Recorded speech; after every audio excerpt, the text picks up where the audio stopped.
What is this? A new book? All this shit is weird.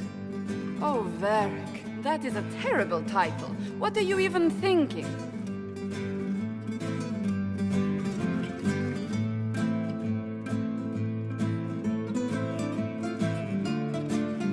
The sky churned like a rolling sea on a dark and stormy night, centered on a gaping hole that led to the arse end of nowhere. A hole that spit up many things that day, comets, demons, and a whole lot of trouble. It's about the Inquisition.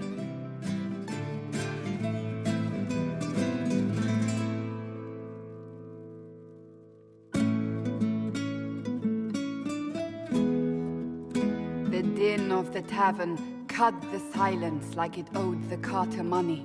In the middle, in her element, Red Jenny. She looked me up and down, mostly down.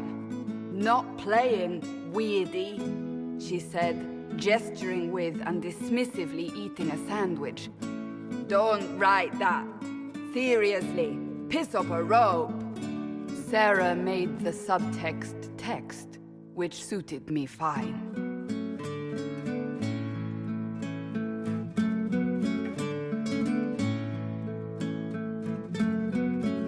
The court enchanter swirled into the room like a drop of beautiful poison spreading in a wineglass. She sized me up with a glance. "I'm so glad you made it, my dear," she said. "I am Madame de Fair, the most terrifying person you shall ever meet."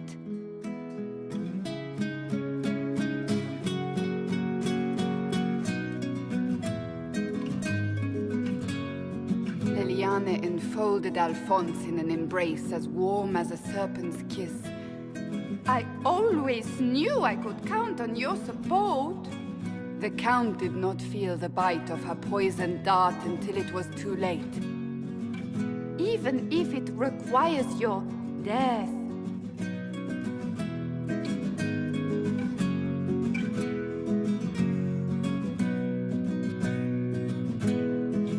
Drops of rain glistened on the griffin medallion grasped tightly in Blackwall's hand. "The silverite wings of valor, they mean nothing." He flung the medal to the cold and uncaring ground. "You don't know what I've done. You don't know me." So romantic.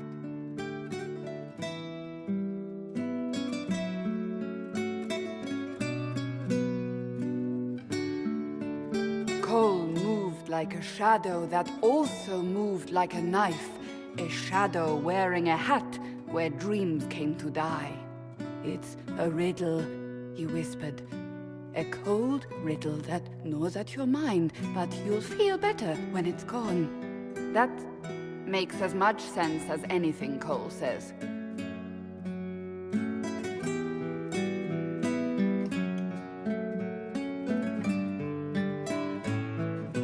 "Do you place your herald above the law, ambassador?" "Whose law, my lady?" Josephine's eyes glittered like angry opals.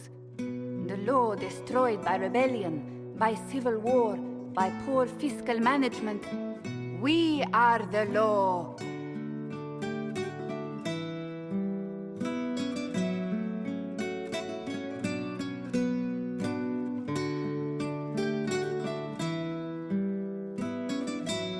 We left our mark on adamant, but the dust hadn't settled, and neither had Harding.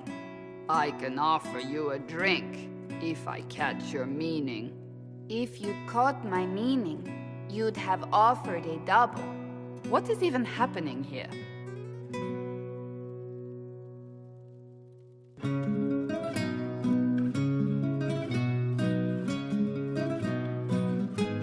The Iron Bull was a great slab of muscle with horns that could hang a tapestry.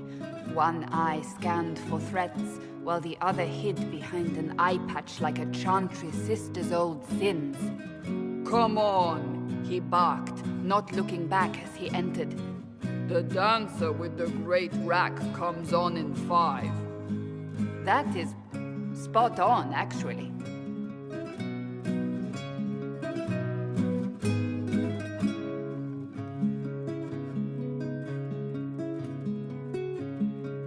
The commander had the look of a Templar who had seen the worst of humanity, yet still had the time to style his hair.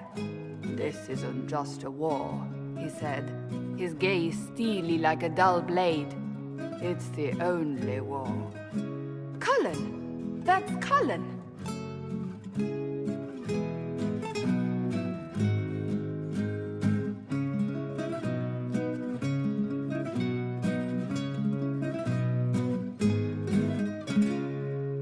The mage wore a class of handsome sneer cultivated by 1,000 years of Tevinter elitism. "The name's Dorian," he glared. D-O-R-I-A-N.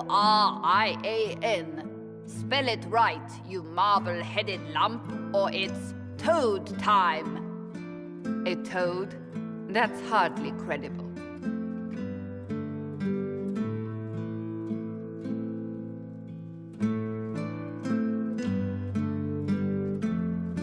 The bold elf spun, mage staff crackling like the city after a good man's murder.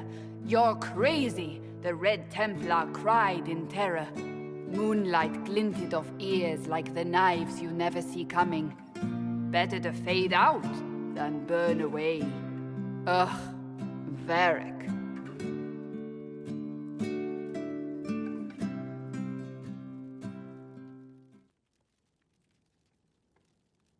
Wait, where am I? I don't... Oh, here it is. The Seeker clutched at my vest, her tears as desperate as they were pitiful. "Varric, I was wrong about everything," she sobbed. "Could you find it in your noble heart to forgive me?" That dwarf, he put me in the book! I'm in the book! I am reading the shit out of this!